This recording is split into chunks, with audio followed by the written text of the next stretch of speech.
क्या is it really possible कि 7 दिन के अंदर आपका सिलेबस कंप्लीट हो सकता है? क्या बोल रहे हो सर, पूरे साल तो हमने पढ़ के कुछ सिलेबस कंप्लीट कर नहीं पाए हैं, आप 7 दिन के अंदर सिलेबस कंप्लीट करा दोगे? अरे भाई सच में ये डूएबल है, बस आपको चाहिए क्या, 7 दिन की एक अच्छी सी स्ट्रेटेजी। आपको लॉट ऑफ हार्ड वर्क करना पड़ेगा, आपको मेहनत करनी पड़ेगी, और इन स्ट्रेटेजी के थ्रू आप 7 दिन के अंदर अपना सिलेबस कंप्लीट कर सकते हो। चलो बिना टाइम पास किए चलते हैं वीडियो में, देखते हैं कि क्या आपकी स्ट्रेटेजी है। First, segregation. अभी सेग्रीगेशन क्या है? आपको सेग्रीगेशन करना है अपने सिलेबस का। क्या करना है आपको 2 पार्ट्स में, 2 कॉन्टेक्स्ट में आपको अपने सिलेबस को डिवाइड करना है। दो आपको कौन से कॉन्टेक्स्ट होंगे? वो आपका एक सेक्शन होगा नीड टू कंप्लीट का, और एक होगा वांट टू कंप्लीट का। अरे सर क्या लिख रहे हो ये, need to complete, want to complete, ये क्या है? देखो यहां पर आएंगे आपके मोस्ट इंपॉर्टेंट क्वेश्चंस, यानी कि यहां पर आपके मोस्ट इंपॉर्टेंट चैप्टर्स आएंगे जिनको आपको कंप्लीट करना ही करना है। और यहां पर आएगा आपका ऐसा सेक्शन जो आपके लिए ज्यादा इंपॉर्टेंट नहीं है, यानी कि एक सेक्शन लेस इंपॉर्टेंट का और एक सेक्शन आपका मोस्ट इंपॉर्टेंट का। अब इसे आइडेंटिफाई कैसे करना है? बहुत ईजी बताता हूं आपको आइडेंटिफाई कैसे करना है। आप इसको आइडेंटिफाई करोगे पीवाईक्यू से और टीचर के नोट से, यानी कि आपको मोस्ट इंपॉर्टेंट टॉपिक क्या है आपको कैसे पता चलेगा? आपको एनालाइज करना है पीवाईक्यूज को। किसको एनालाइज करना है? आपको पीवाईक्यूज को, टीचर के नोट्स को, जो आपके क्लास नोट्स होंगे उसको आपको एनालाइज करना है। यहीं से आपको पता चल जाएगा कि कौन से टॉपिक्स आपके टीचर ने बताए हैं आपके एग्जाम में आने के लिए, और उन पर आपको ज्यादा फोकस करना है, ना कि इस पे। ये आपका है लेस इंपॉर्टेंट सेक्शन, यानी कि यहां से आपके क्वेश्चंस आने की पॉसिबिलिटी बहुत ही लो है। अब जब पॉसिबिलिटी ही लो है तो उसको ज्यादा मेहनत करके क्या फायदा? तो आपको क्या करना है, 2 सेक्शन में सिलेबस को डिवाइड करने के बाद आपको बनानी है अपनी एक प्लानिंग। प्लानिंग कितने दिन की? अरे 7 दिन की कही थी सर आपने, तो ठीक है भाई 7 दिन कही है तो 7 दिन की प्लानिंग आपको बता देता हूं मैं। आपको 7 दिन की प्लानिंग कुछ पार्ट्स में डिवाइड करनी है। आपको अपना 7 डेज के चैलेंज का लास्ट डे रिवाइज करने के लिए आपको रिजर्व रखना है, यानी कि लास्ट डे आपका रिजर्व होना चाहिए रिवीजन के लिए, ठीक है। और रिजर्व लास्ट 2 डेज, ये लास्ट 2 डेज नहीं, लास्ट 2 डेज। अरे भाई क्या हो गया ये, last 2 days for want to complete section, यानी कि 2 सेक्शन। ये देखो भाई 2 सेक्शन कहाँ हैं, दिखाता हूं आपको। 2 सेक्शन थे ना, कौन सा? एक वांट टू कंप्लीट और एक नीड टू कंप्लीट। तो लास्ट के 2 डेज आपको रिजर्व रखने हैं वांट टू कंप्लीट वाले सेक्शन के लिए, यानी कि जितनी मेहनत करनी है, जितनी आग लगानी है, वो आग आपको स्टार्टिंग के 4 दिनों में लगानी है। सिर्फ स्टार्टिंग के 4 दिनों में क्या करना है आपको? फर्स्ट 4 डेज में ही आपको फोड़ना है अपने एग्जाम को, यानी कि अपने सिलेबस को कंप्लीट करने के लिए जो पूरी मेहनत करनी है वो करनी है आपको स्टार्टिंग के 4 डेज में, ठीक है। क्या करोगे, कैसे करोगे, सारी स्ट्रेटेजी बताते हैं। तो चलो पहले combination of easy plus difficult chapters for daily task. तो बच्चों के लिए यही मुश्किल होता है, यही मुश्किल। बच्चे क्या करते हैं, सबसे डिफिकल्ट टास्क के पीछे पड़ जाते हैं। उनको लगता है कि जो चैप्टर सबसे डिफिकल्ट है, जो बहुत मुश्किल लग रहा है, हमें सिर्फ वही करना है। अरे आपको ऐसा नहीं करना है, आपको डेली टास्क बनाना है अपना इजी प्लस डिफिकल्ट चैप्टर्स के साथ। आपको ऐसा नहीं करना कि डिफिकल्ट के पीछे पड़ गए, अरे भाई आज डिफिकल्ट, आज तेरी खाली उधेड़ दूंगा, ऐसा आपको नहीं करना है। आपको इजी प्लस डिफिकल्ट दोनों पर फोकस करना है, बिकॉज पेपर में तो दोनों ही पूछे जाएंगे। अगर डिफिकल्ट के पीछे पड़ गए तो आराम से क्या करो, कुछ पेपर नहीं कर पाओगे, आप आराम से सो के अपना सिलेबस सपनों में ही कंप्लीट करके रह जाओगे, ठीक है। इसीलिए आपको इजी चैप्टर्स भी कर रहे हैं और डिफिकल्ट चैप्टर्स भी डेली शेड्यूल में अपने to do list. To do list क्या होती है आपकी? To do list. आपके हाथ में आपकी टू डू लिस्ट होनी चाहिए, यानी कि आपको पूरे दिन में क्या पढ़ना है, कैसे पढ़ना है, किस टाइम पढ़ना है, ये लिस्ट आपके हाथ में आज से अगले 7 दिनों के लिए होनी चाहिए। अगर ये लिस्ट आपके पास है तो आप अपना सिलेबस कंप्लीट कर पाओगे, अदरवाइज टाटा बाय बाय खत्म, ठीक है। अगला फिनिश टास्क डेली, यानी कि भाई डेली देखो टू डू लिस्ट में आपके डेली टिक लगना चाहिए आपके टास्क पर। अगर एक भी टास्क छूट रहा है तो आपको रात में नींद नहीं आनी चाहिए। रातों की नींद आपके 7 दिन की उड़ जानी चाहिए, पढ़ाई को लेकर, चैटिंग को लेकर नहीं, ठीक है। फिर क्या करना आपको, अपने टास्क को आपको डेली फिनिश करना ही करना है। अगर डेली फिनिश नहीं हो रहा है तो रात में जग के फिनिश करो, सुबह जल्दी उठ के फिनिश करो, बट टास्क को कंप्लीट करना ही करना है। भाई बोला ना, स्टार्टिंग में बोला था डेडिकेशन डेडिकेशन डेडिकेशन। अगर डेडिकेशन है तो ही 7 दिन में सिलेबस कंप्लीट होगा, अदरवाइज खत्म, टाटा बाय बाय, ठीक है। अगला स्टडी सिलेक्टिव। अब ये सिलेक्टिव क्या है और कैसे सिलेक्टिव स्टडी आपको करनी है मैं बताता हूं आपको। आपको अपनी प्रायोरिटाइज को डिफाइन करना है। अब हाउ टू प्रायोरिटाइज, सबसे बड़ा क्वेश्चन तो यही है कि प्रायोरिटाइज करना कैसे है हमें। तो सबसे पहले क्या करो, अपना सिलेबस ढंग से देखो।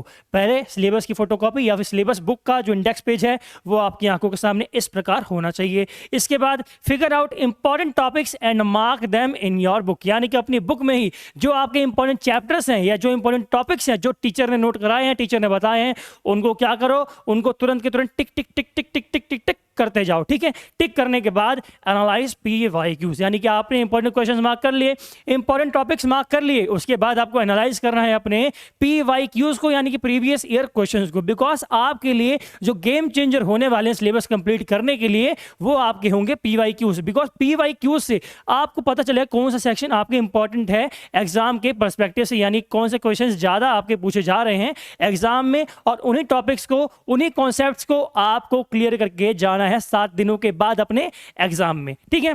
Then finish this important section as soon as possible, यानी कि जो आपका इंपॉर्टेंट सेक्शन है ये वाला, इस सेक्शन को 4 दिन के अंदर जितना जल्दी हो सके उतना जल्दी कंप्लीट कर लो। अगर कंप्लीट कर दिया तो 4 दिन के अंदर सिलेबस कंप्लीट हो जाएगा। उसके बाद जो मैं बताने जा रहा हूं उसको ढंग से सुन लेना, ठीक है। इसके बाद देखो, पढ़ लिया, बहुत पढ़ लिया, इसके बाद जरूरी जो आपके है याद का, पेपर में क्या करोगे, पेपर में पढ़ के आना है क्या आपको, पेपर में तो लिखना है, और लिखने के लिए आपको लर्निंग करनी पड़ेगी, आपको याद करना पड़ेगा, बिकॉज लर्निंग तो बहुत जरूरी है। अगर याद नहीं किया तो पेपर में लिखोगे क्या।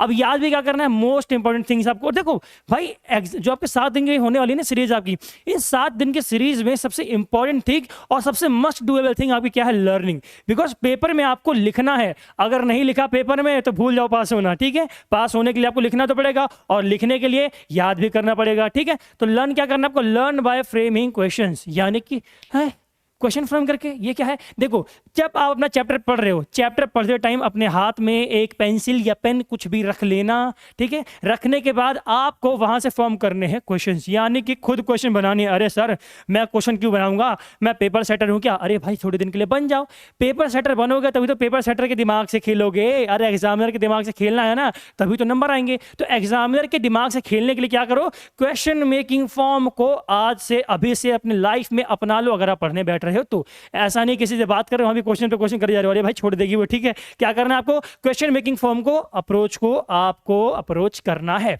देन सबसे इंपॉर्टेंट चीज कौन सी, रिवीजन क्या है भाई आपका, आपने पढ़ लिया, सब कुछ पढ़ लिया, सारे चैप्टर्स पढ़ लिए, अरे दिमाग में मेमोराइज करने के लिए आपको रिवाइज करना पड़ेगा कि नहीं, रिवीजन करना पड़ेगा कि नहीं। अब रिवीजन कैसे करना है ये आपको बताता हूं। रिवीजन आपको डेली बेसिस पे करना है। अरे सर आपने बताया था कि लास्ट डे रिजर्व करना है रिवीजन के लिए, आप बता रहे हो डेली करना है। अरे भाई समझ लो कैसे करना है, आपको बता रहा हूं, पूरा तरीका बता रहा हूं जो अप्लाइबल है, जो एप्लीकेबल है, जो डूएबल है।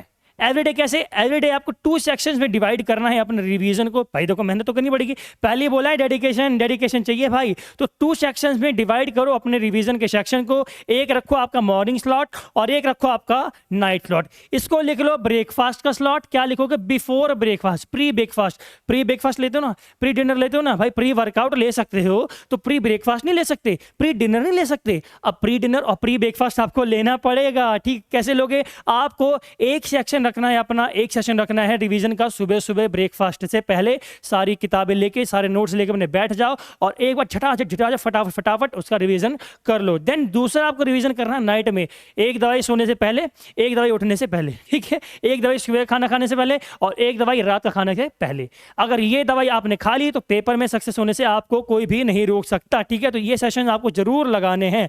लास्ट बट नॉट लीस्ट क्या है आपकी सबसे जो इंपॉर्टेंट ट्रिक है, वो क्या है, सबसे इंपॉर्टेंट स्ट्रेटेजी है, वो है लास्ट डे की, जिसको मैं रिजर्व किया था फॉर दी रिवीजन।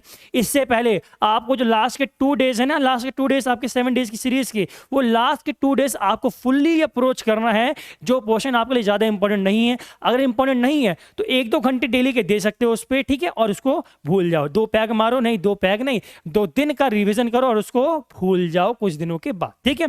अगला आपको लास्ट डे में क्या करना है, लास्ट डे आपको जो रिजर्व था रिवीजन के लिए, वहां पे आपको रिवीजन अलग तरीके से करना है। रिवीजन के लिए आपको किताब लेके नोट्स लेके बैठना नहीं है, आपको सॉल्व करने हैं PYQs। नोट्स लेने वाला रिवीजन और किताब लेने वाला रिवीजन कब आपको करना है, एक बार सुबह एक बार रात में, ठीक है। अगली चीज, फर्स्ट सॉल्व PYQs, और PYQs आपके लिए बहुत इंपॉर्टेंट है। पहले बता रहा हूं भाई, सारी गेम चेंजर जो आपके लिए होता है वो होता है आपका PYQ सॉल्व करने का पर्पस क्या है, PYQ सॉल्व करने के बाद मार्क करोगे आप क्वेश्चंस को जिसमें आप सबसे ज्यादा स्ट्रगल आपने किया, यानी कि जिन क्वेश्चन को सॉल्व करने में आपने सबसे ज्यादा स्ट्रगल किया है, उन क्वेश्चन को आपको क्या करना है, उन क्वेश्चन को आपको करना है मार्क। कहां पर, अपने टेस्ट में ही, अपने PYQs में या मॉक टेस्ट में, जो भी आप लास्ट डे दे रहे हो उसमें, ठीक है। मार्क करने से फायदा क्या होगा, आपकी होगी रिकॉलिंग। और रिकॉलिंग ही है जो आंसर्स की आपके मेमोरी को जो बूस्ट करती है। आप रिकॉलिंग कर रहे हो, आप किसी आंसर को, किसी क्वेश्चन को बार बार बार बार बार बार पढ़ रहे हो, आपके दिमाग को क्या पता जाएगा? आपके दिमाग में जाएगा संदेश, एक मैसेज कि ये बंदा ये बार बार पढ़ रहा है, इसको क्या करो, इसको झटाक से याद दिला दो। यानी कि वो यहां से यूं शिफ्ट होगा, यूं घूम घाम के आपके सर में आके दिमाग में फिट हो जाएगा। ठीक है, आप जितना रिकॉल करोगे आप उतना अच्छे से अपनी मेमोरी को बूस्ट कर पाओगे, मेमोरी की पावर को एनहेंस कर पाओगे। ठीक है, तो आई होप आपको ये स्ट्रेटजी अच्छी लगी है। आपको 7 डेज में पता चल गया होगा कि कैसे आपको सिलेबस को कंप्लीट करना है। अगर सिलेबस कंप्लीट हो जाएगा तो बहुत अच्छी बात है। बाकी कमेंट में अपने डाउट्स को सॉल्व करने के लिए अपने डाउट्स को, बाकी कमेंट में अपने डाउट्स जो भी हो उसको कमेंट कर देना। और भाई कौन सी क्लास में हो, किस पेपर की तैयारी कर रहे हो, इसको भी आपको कमेंट में मेंशन कर देना है। आज की वीडियो में इतना ही। जय हिंद, जय भारत।